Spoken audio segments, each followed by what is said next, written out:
So what we have here is the Kawasaki ZX10R Superbike racing shower gas forks of some kind. Massive front loads up front.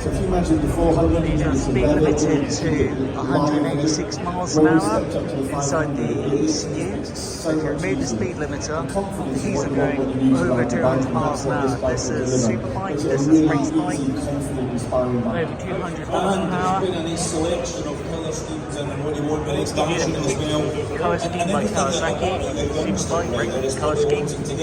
I know the 650s are racing frame. Well, something that's quite user-friendly. We've got here two different versions of the 500, and then this one that I'm sitting right next to is a 650. I think it is the performance version with the Arrow race silencer on there. So a nice deep tone. Control steering I like down that. And it comes with the Arrow silence. That's the system that it comes with, and it is literally a full system too. Kawasaki Exotica. I mean, when you look at some of the Kawasaki's, the ones that we have on display, that you start